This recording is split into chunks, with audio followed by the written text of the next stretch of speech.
What's going on, everyone? Christian Hernandez here with Sports Video Group. Hop, skip, and a jump over the island of Manhattan, and we're in Secaucus, New Jersey, here with our friends at MLB Network. It's been a long time coming, but we're finally in the studio. What specific studio? Studio 3. It's a new revamped look since it first opened in 2009, and I have a trio of folks from the crew. We have Michael, we have Marc, we have Curt. Three of the heavy hitters. We'll have two other ones joining us after. But guys, thank you for having me. This place looks absolutely awesome. You guys did a tremendous job, so congratulations up front on that. What we're here to focus on is how you guys brought this thing to life. So first and foremost, the construction process. Michael, I know you're going to bring this one up. Construction process, bring this on kind of online, and how you made this kind of concept rendering into a reality. We started back before the pandemic trying to plan this out, and we looked at the space we had and how we could upgrade it, how we could do some things that are a little bit different, things we haven't done before. So moving through the construction process, obviously we're here live every night during the season, so that wasn't a possibility. So we waited for the off season and just made sure all of our ducks were in a row, which takes a lot of people to get all those ducks in a row, and we just plowed through the off season, and we didn't know exactly for sure when the season would start, so we thought we might have a little room on the back end. But we had to be ready to go for opening day, which we were.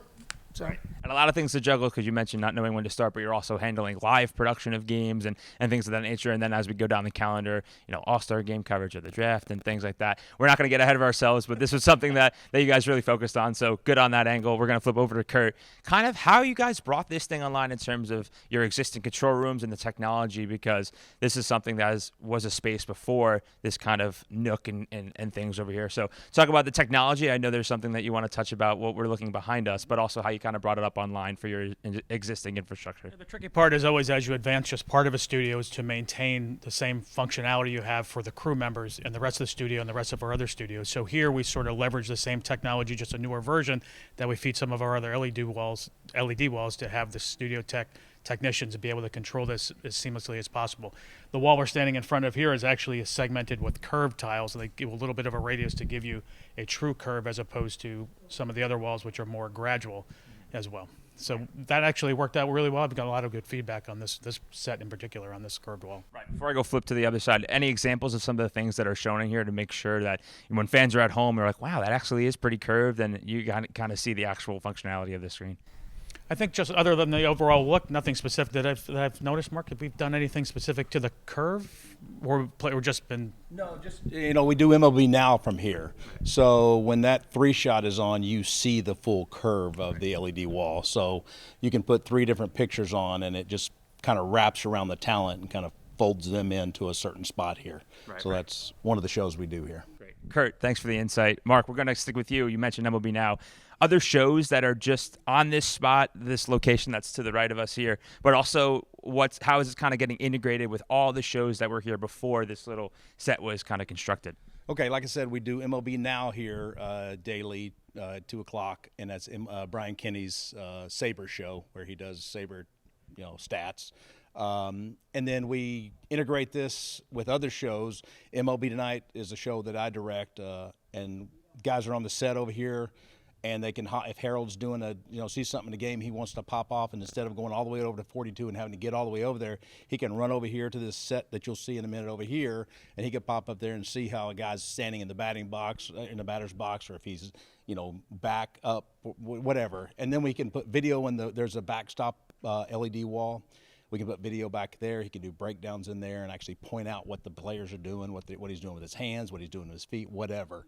And then, as you said, when we constructed this, we didn't want it to stand out as if it's brand new and then make everything else look old. So they did a great job of seamlessly making it fit in with everything else. Even though we don't see a lot of this together, every once in a while you'll see it together. And so they did a great job of making it fit. This may be a question for you. This may be a question for Michael or for Curt. But did you have to, well, first of all, any feedback from what the honored talent are saying in terms of this is their new playground to have kind of fun? And two, was there a little bit of, I guess, training in order to kind of make sure that everything was seamless? You mentioned how someone will start here, do a hit, walk here, and then kind of 1, 2, 3, all stages of the 3 were kind of put together. talk about how it took, like, hey guys, we're adding a couple of things that you guys or girls aren't used to having here. So this is something that's new. Is there anything that you had to talk about that? Right. So Brian Kinney, he was in Studio 21, which is where they do MLB Central. It's a bigger studio, a lot more toys, and we were, a little worried about, okay, you're going to come over here. It's a little smaller, but you have this new curved wall. It's a whole new area, and he bought in immediately. He was like, I love just having my spot here, and it's my spot now. It doesn't look anything like anything else we do. So he bought into that, and then the talent, we did rehearsals. We had them walk through. If we do something at night that they haven't done, we get them over here and we walk them through it so they know exactly what we're looking at and what they're looking at, so they know how to use it. Right. Okay, so this is going to be a question for all three guys. So, Michael, you're the last one. Marc, I'll give you a break. I'll go to Curt first. But knowing that this network has been online since 2009, 13 years at this point, just seeing how far the network has come from day one to now, how proud of you are of this project? 2, any shout outs to people? And 3, what do you think this means for from a technology side moving forward for the network? I think we've seen over the years we've gone away from projectors and hard displays to over to the LED technologies. And Marc mentioned over in Studio 21, the bulk of that is physical LED walls, and we're moving that direction, especially as the price comes down and the pixel pitch gets denser, so you can actually make it look like a regular display. Right. I think I'm really proud of all the work that everybody did, all the vendors that Michael coordinated, as far as both our AV vendor and the set design lighting, and also the in-house folks getting us up to speed as far in the off season to make sure we were ready for day one, as Michael mentioned. I think in the future this is just going to keep lending to the storytelling, as Marc mentioned, and we'll continue to find new ways to use it. Okay. Marc, you can't mention storytelling. What do you think this means in terms of the future momentum that is kind of here in Secaucus? Well, it's great because the company is great about not going with the same thing we've always had. We did a whole new area. It was a lot of money, a lot of work. Everybody bought into it. We all did it. We knew it would upgrade our, what the viewer's going to see at home, and what our guys can do, our analysts can do over here, which is going to be pleasing for the baseball customer like you are. You said you're a big baseball fan. You're going to see Harold over here or Dan Plesac breaking down pitching. We can do a pitching mound over here at the on-deck circle, which you'll probably show in a little bit.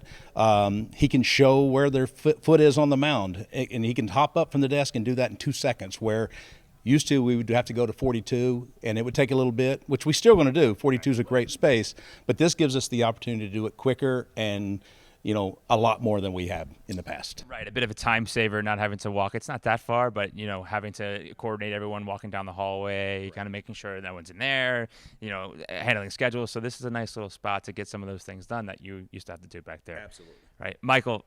Last but not least, no, we didn't get you in a lot. Any shout outs to vendors that you want to make sure you get in there, and how proud of you of this project are you? I'm extremely proud of it. It was very exciting. And our vendors, Dimensional, who really project managed the whole thing and did all the construction, as well as Grant AV did all the LED work, and ELD, Eastern Lighting Design. Mick and Matt were fantastic.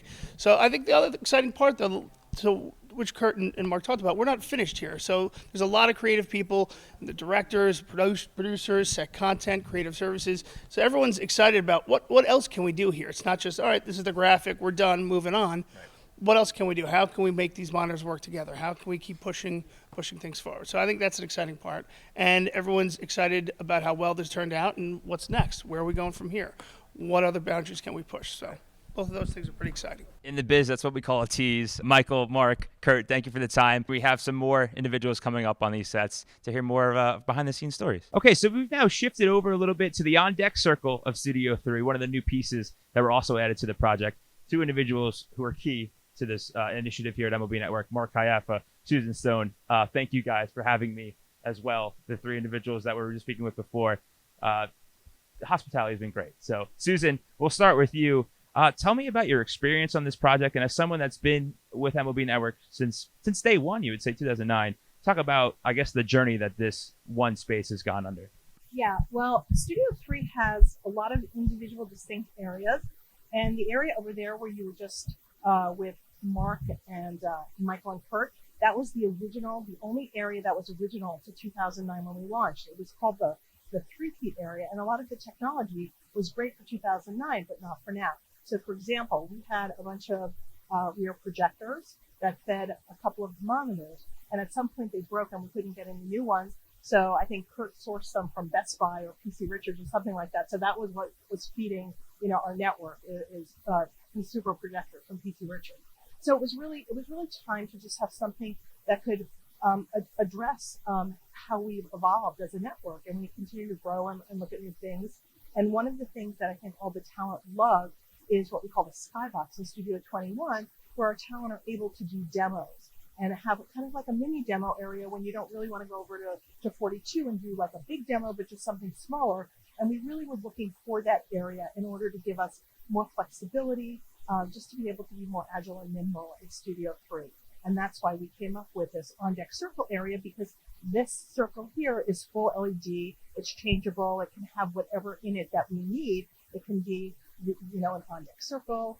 It could be a sponsor signage, whatever it is. But it gives us a lot of ability to have talent really go free and, and go with the spur of the moment. And that's what MLB Tonight is all about.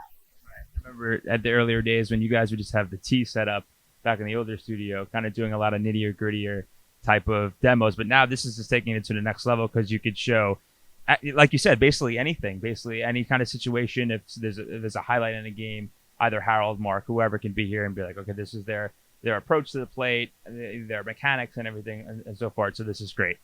Mark, your experience with the project, and where do you see this kind of taking? I asked the individuals, and I just asked Susan, where you think this can go in the future about new applications, new ideas for storytelling in the studio space, and just making your coverage of the game bigger and better? I think the biggest thing for me is that it speaks to the place itself. The fact that this was a big undertaking, but the vast majority of what we have here still stands the test of time. I mean, obviously, I played a small role in the technical part of it. Everybody you've spoken with, Susan, they're the masterminds behind this. But what I can say is to what you just said is we can do more here now. It gives us flexibility. But overall, like, you could really still do a lot in the building. And, actually, the other building across the way as well. But for these two areas specifically, it just brought us to the updated times. And it just makes us look really sharp. And it gives the flexibility that I believe Mark mentioned for our analysts to hop off the set and come right here. I think Susan mentioned it as well. When you're under the gun and you want to get to something, you don't have to dip into commercial. Harold can jump right up, come right here, do what he needs to do. And then for MLB Now and really other shows if you want, just leave him more relaxed feel. Sometimes, when you're sitting there and you go from desk to desk to desk, I think to be able to sit down and lounge the way we are, I think that makes the guys feel more comfortable, and it just speaks to a better show. Real quick before I let you both go, I'll be remiss to not mention about the other shows that you have at MLB Network in 2022 that extend further than this space. You have Off Base, you have a show with Matt Vasgersian, kind of diving into a little bit of sports betting. Can you go a little bit into that and kind of the spaces that those two occupy? Yeah, I think the one thing that we lacked a little bit was just really hitting on the youth and maybe more the feel-good stories that are in the game. I mean, in the morning show, MLB Central, we hit on those things. Inevitably, you're recapping the day before and the night before. We just needed a show that really shows that we're really committed to hitting on all the stories in the game, not just the highlights, not just a certain controversy here or there. It's more about the good of the game, more about the trends, how the guys dress, how they act, and just the real, I guess, for lack of a better term, the cool things in the game. And then as far as Pregame Spread, which is the Matt Vasgersian's show, we dipped our toe into the gaming portion, and we did that digitally with Better's Eye last year.